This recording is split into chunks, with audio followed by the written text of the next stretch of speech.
Hello everyone, welcome back to Nepal online school. तपाईँहरूलाई Nepal online स्कुलमा फेरि पनि स्वागत छ। हामी आइटी बेस्ड लर्निङ प्लेटफर्ममा पढ्दैछौँ र यो पढ्ने क्रममा चाहिँ हामी ग्रेड 10 को कम्पलसरी म्याथमेटिक्स भन्ने सब्जेक्ट पढिरहेको छौँ। र कम्पलसरी म्याथमेटिक्समा चाहिँ मैले तपाईँहरूलाई यो मेन्सुरेसन भन्ने पोर्सनको के गर्दै थियौँ हामी भन्दाखेरि short question answer, very short question answer सकाइसकेको थियौँ। सिलिन्डर भन्नेको है, फेरि सिलिन्डरको भेरी सर्ट सकाइसकेका थियौँ भने आज हामी सर्ट क्वेसन एन्सर चाहिँ सल्भ गर्छौँ है त। ल, मैले क्वेसन लिइसकेको छु, तपाईँहरू रेडी भएर बस्नुहोस्। म त्यतिखेरसम्म क्वेसन सार्छु अनि हामी सँगसँगै सल्भ गर्ने है।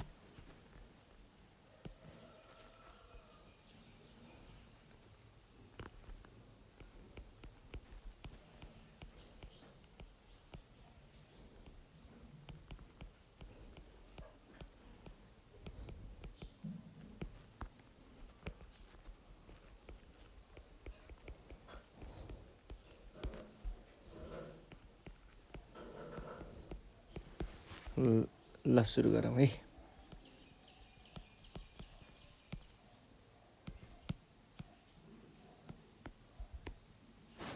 क्वेसन लेख्छु है म।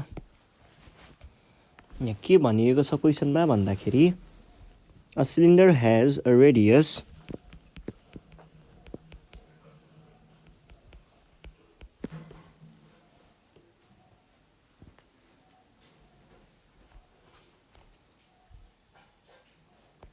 ल हेर्नुहोस् है, all cylinder has radius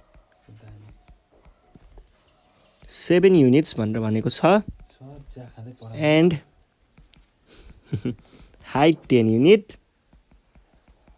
find the following.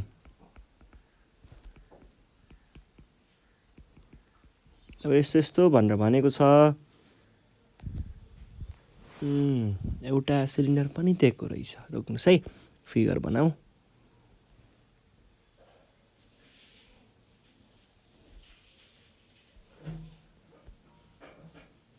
होइन, घुम्दैन त यो त।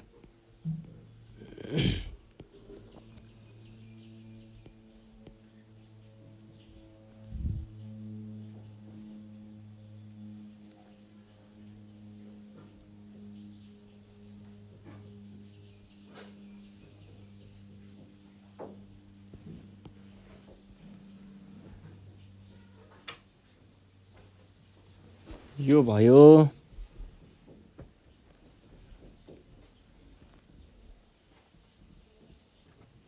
ल, यो भयो हाम्रो सिलिन्डर। सिलिन्डरमा के कुराहरू दिएको छ हेर्नुहोस् त। सिलिन्डर हेज रेडियस भनेर भनेको रहेछ। रेडियस दिएको छ है। ल, यो भयो रेडियस। अनि हामीलाई हाइट पनि दिएको छ है। हाइट कति दिएको छ? रेडियस र हाइट। रेडियस दिएको छ 7 युनिट्स। यहाँनिर हामीलाई ठ्याक्क युनिट भनेर मिटर सेन्टिमिटर दिएको छैन है, युनिट्स भनेर मात्रै दिएको छ। अनि 10 युनिट। ल, अब हामीलाई पत्ता लगाउनु पर्ने कुराहरू के छन् हेरौँ त। फर्मुला मात्रै लगायो भने एन्सर ठ्याक्क आइहाल्छ है। तपाईँहरू यस्तो कुरामा चिन्तै गर्नु पर्दैन।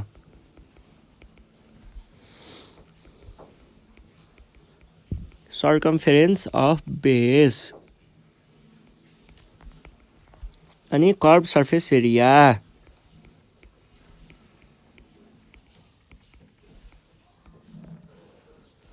अनि टोटल सर्फेस एरिया अनि आयतन भन्छ भोल्युम। ल हेर्नुहोस् है, अब यहाँनिर के सोधेको हो भन्ने कुरा एकचोटि बुझाइदिन्छु। सर्कमफेरेन्स अफ बेस। बेस भनेको के हो? यो तलको सर्कललाई हामीले बेस भन्ने गरिन्छ। र यो सर्कलको सर्कमफेरेन्स भनेको यो बाहिरको यो आउटलाइनवाला जुन छ नि, यो चिज, यो चाहिँ हाम्रो सर्कमफेरेन्स अफ बेस हो है। र सर्कमफेरेन्स अफ बेस निकाल्ने भनेको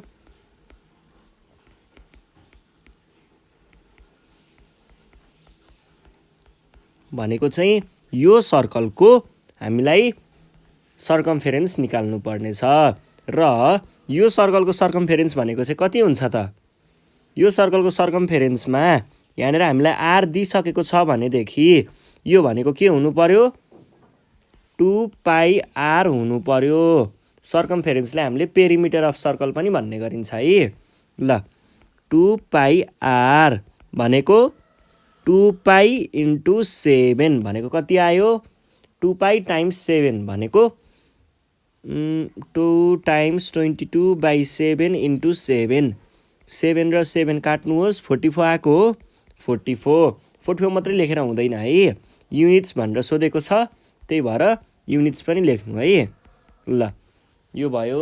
अब एउटा टिप्स चाहिँ के भने नि तपाईहरूले म्याथमेटिक्सको क्वेसन सल्भ गर्ने बेलामा मेन्सुरेसनको यो सल्भ गर्ने बेलामा पाईको भ्याल्यु कहिल्यै पनि 3.14 नराख्ने है 22/7 राख्दाखेरि 22/7 चाहिँ बढी प्रिफर गरिन्छ क्या म्याथमा साइन्सतिर अनि त्यो फिजिक्सको क्वेसनहरू यताउता भएको भए 3.14 ठिकै थियो तर म्याथमेटिक्समा चाहिँ सकेसम्म 22/7 नै युज गर्नु होला है अलिकति क्यालकुलेटर हान्ने कुरा त हो नि ल यो भयो। अब हामी जाउँ अर्को क्वेसनमा के भनेको छ अर्को कर्भ सर्फेस एरिया भनेको सिलिन्डरको कस्तोवाला भागलाई हामीले कर्भ सर्फेस एरिया भन्छौँ सिलिन्डरको कर्भ भनेको के हो घुमेको घुमाउरो यस्तो खालकोलाई हामीले कर्भ भन्छौँ नि कस्तो बबाल कर्भ सट हानेर भन्छ नि फुटबलमा त यस्तो कर्भ हाने भन्छ नि चुइँ गएर यस्तो के चुइँ गएर घुमेकोवालालाई हामीले कर्भ सट भन्छौँ नि त्यस्तै यो पनि हेर्नुहोस् है यताबाट हेर्नुभयो भने यो पनि चुइँ घुमेर यस्तरी फर्केर आउँछ नि यहाँबाट चुइँ घुमेर यस्तरी फर्केर आउँछ नि यहीँसम्म हो यस्तरी यो घुमेको भाग चाहिँ हाम्रो कर्भ सर्फेस हुन्छ कर्भ सर्फेस भनेको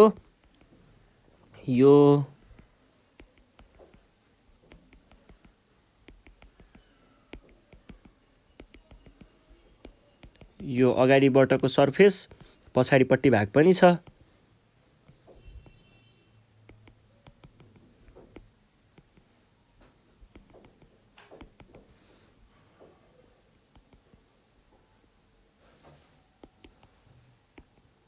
यो चाहिँ हाम्रो कर्भ सर्फेस एरिया हुन्छ है यो पछाडिको मेन्सन गरेको यति बुझ्नुस् कि माथिको यो के चाहिँ हुँदैन भन्दा कर्भ सर्फेस एरियामा यो माथिको सर्कल जुन छ यो सर्कल र तलको सर्कल चाहिँ काउन्ट हुँदैन अरु सबै हाम्रो कर्भ सर्फेस एरिया हो। अब यसको मैले फर्मुला डेराइभ गर्ने बेलामा मजाले भनेको छु है के हुन्छ कसरी कर्भ सर्फेस एरिया आउँछ कसरी हामीले यसलाई एक्चुअली त्यो फर्ममा पुर्याइएको हुन्छ भन्ने कुराहरूलाई मैले कसरी डेराइभ गरेको थिएँ एउटा रेक्टेङ्गुलर पेपरको एउटा पेपरलाई भनौँ न पेपरलाई घुमाउरो पारेर यो पोइन्टलाई जोड दिँदाखेरि यो पोइन्टलाई एकै ठाउँमा ल्याएर जोड्दाखेरि यो कस्तो बन्थ्यो यस्तो बन्थ्यो भनेर भनेको अनि यहाँबाट यस्तो यो पोइन्टलाई जोड्दाखेरि आउँछ भनेर भन्थे कर्भ सर्फेस एरिया भनेको यो घुमाउरो भाग हो भनेदेखि के हुने भयो त यो भाग चाहिँ हाम्रो कर्भ सर्फेस एरिया हुने भयो।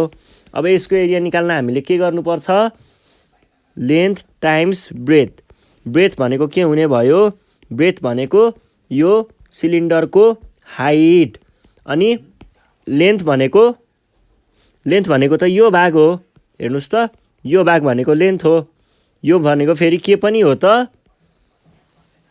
बेस एरियाको के हो बेस एरियाको पेरिमिटर अथवा सर्कमफेरेन्स भनौँ न सर्कमफेरेन्स भने पछाडि हामीले के लेख्नु पर्ने भयो त यहाँनिर कर्भ सर्फेस एरिया भनेको 2 पाई आर कहाँबाट आयो सर्कमफेरेन्सबाट टाइम्स लेन्थ टाइम्स ब्रेथ भनेको हाइट भने पछाडि 2 पाई इन्टु आरको भ्यालु 7 युनिट्स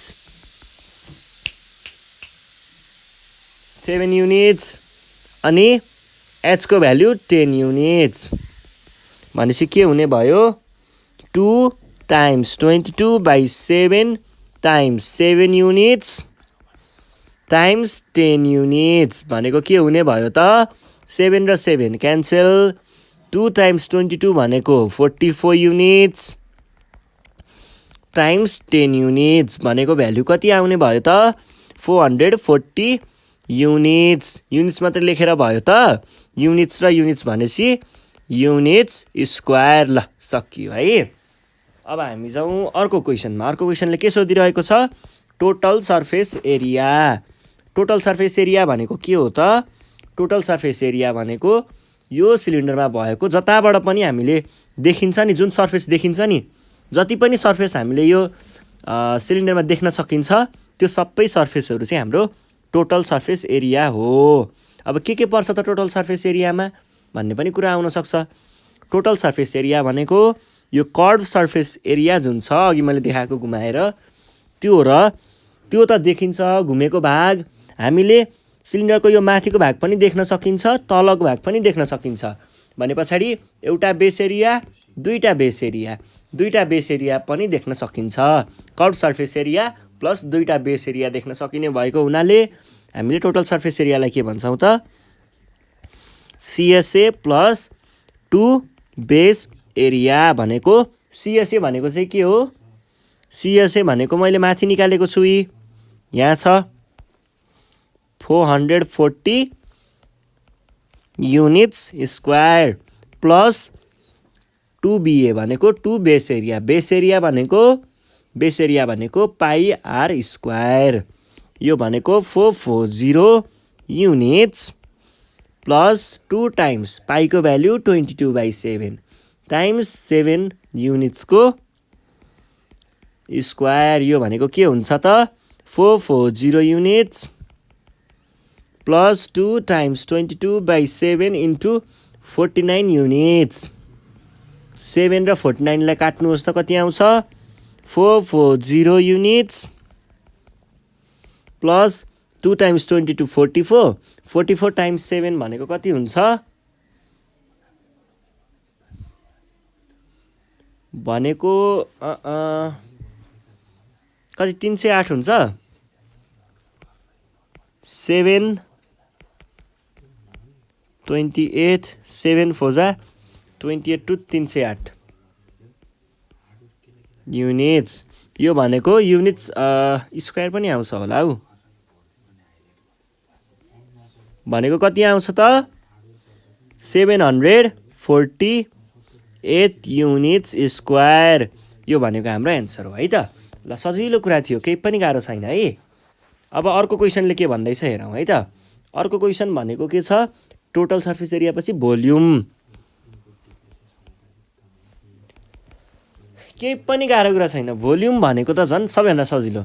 भोल्युम भनेको के हो? भोल्युम भनेको यो चिजले, यो जुन मटेरियल छ, यो सोलिड जुन छ, यसले कति चिज कन्टेन गर्न सक्छ भन्ने सोधेको हो। यसभित्र कति चिज अट्न सक्छ भनेर सोधेको हो। अट्ने कुरा कसरी थाहा हुन्छ? बेस एरिया र केमा भर परेको हुन्छ? हाइटमा, होइन त? अब भनेको बेस एरिया टाइम्स हाइट गऱ्यो भने हामीले भोल्युम निकाल्न सक्छौँ। बेस एरिया भनेको के हो? पाई आर स्क्वायर। हाइट भनेको h नै हुन्छ। पाई भनेको 22/7, आर भनेको 7 युनिट्स, त्यसको पनि स्क्वायर टाइम्स हाइट भनेको 10 युनिट्स। भनेको कति हुने भयो त? 22 इन्टु 49 युनिट्स बाई 7 र 7 यो भयो टाइम्स 10 युनिट्स। भनेको कति आउने भयो त? 22 इन्टु 70 भनेको 22 15 40 140 140 मा 40 भनेपछि 1540 युनिट्स क्युब। क्युब होइन, फ्री। यो चाहिँ हाम्रो एन्सर भयो है। ल यो क्वेसन पनि सकियो। अब नेक्स्ट क्वेसन हेरौँ। नेक्स्ट क्वेसन पनि यस्तै सोधेको छ कि सबै ठाउँमा यस्तै हुन्छ। क्वेसनहरू सर्ट क्वेसन एन्सर सजिलो हुन्छ। तपाईँहरू नातिन न हेर्नुहोस् त। अब अर्को क्वेसन हेरौँ है। अर्को क्वेसनले हामीलाई के सोधिरहेको छ भन्दाखेरि the diameter of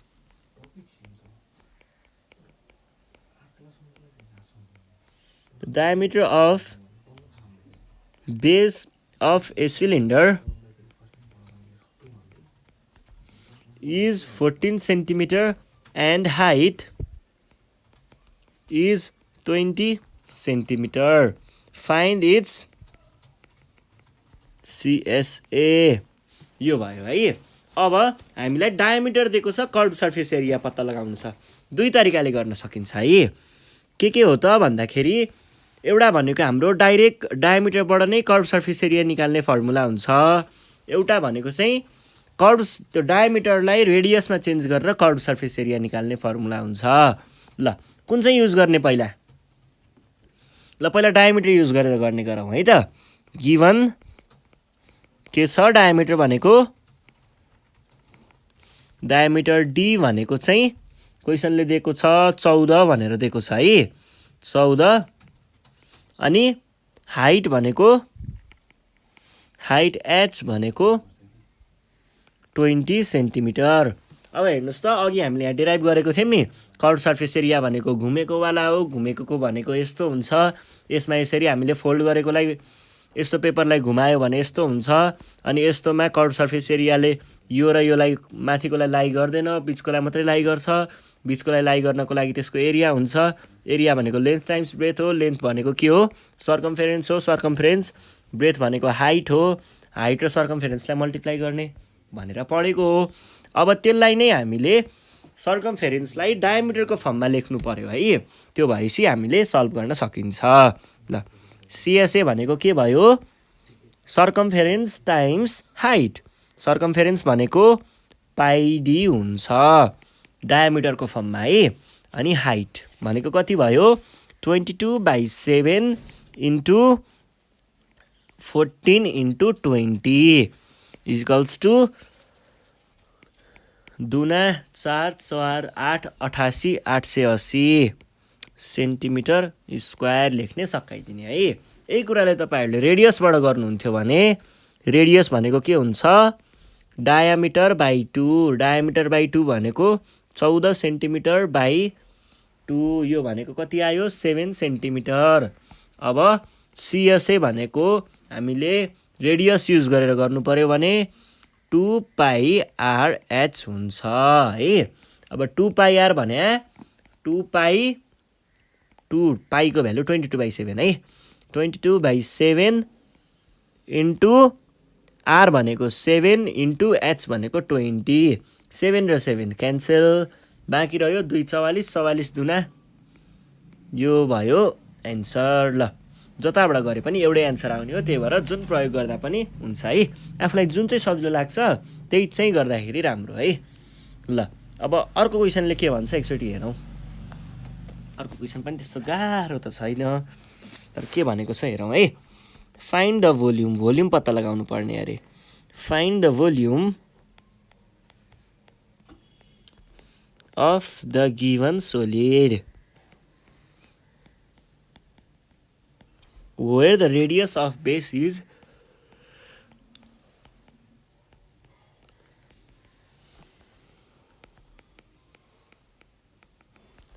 7 centimeter and height is 12 centimeter भनेर भनेको छ। भोल्युम पत्ता लगाउन केही गाह्रो छ र छैन नि है, सजिलोसँग पत्ता लगाउन सकिन्छ। हेर्नुहोस् है के गर्ने हो भन्ने कुरा चाहिँ म एकैछिनमा देखाइदिइहाल्छु। यो डायग्राम चाहिँ बनोस् कि पहिला। ल यस्तो खालको डायग्राम दिएको छ हामीलाई, अनि यहाँनिर हामीलाई 12 सेन्टिमिटर भनेर यसको हाइट दिएको छ, अनि 7 सेन्टिमिटर भनेर चाहिँ यसको रेडियस दिएको छ है। रेडियस दिएको छ कति? 7 सेन्टिमिटर। यो भयो। अब हामीलाई के गर्नुपर्ने छ भन्ने कुरा हेरौँ। निकाल्नु पर्ने के छ? भोल्युम भने पछाडि फर्मुला लगाइदिने हो, एन्सर आइहाल्छ। सजिलो कुरा छ के। रेडियस कति दिएको छ? आर भनेको 7 सेन्टिमिटर, अनि हामीलाई हाइट कति दिएको छ? हाइट एच भनेको दिएको छ 12 सेन्टिमिटर। भोल्युम हो पत्ता लगाउनु पर्ने। भोल्युम भनेको फर्मुला थाहा छ नि है, पाई आर स्क्वायर टाइम्स एच। कसरी आएको हो? एच भनेको हाइट, पाई आर स्क्वायर भनेको बेस एरिया, यसरी आएको है। अब यो भनेको पाई आर स्क्वायर 22/7 इन्टु आर भनेको 12 सेन्टिमिटरको स्क्वायर टाइम्स एच भनेको 7, ए होइन यो 7 हो, यो 12 सेन्टिमिटर। यो भनेको कति भयो? 22/7 into 49 centimetre square times 12 centimetre, 7 सता 49 भने पछाडि 12, यो भनेको आयो 1848 सेन्टिमिटर स्क्वायर र यो गर्दा क्युब, र यो नै हाम्रो के भयो त एन्सर भयो है। ल सजिलो कुरा थियो, केही पनि गाह्रो थिएन यसमा। आज हामीले यति नै गर्छौँ। योभन्दा आउने सिरिजमा चाहिँ हामी बाँकी रहेका क्वेसनहरू सल्भ गरौँला। यतिखेरसम्मको लागि नेपाल अनलाइन स्कुल बिदा माग्न चाहन्छ। तपाईँहरू घरमा बसेर प्र्याक्टिस गर्दै गर्नु होला।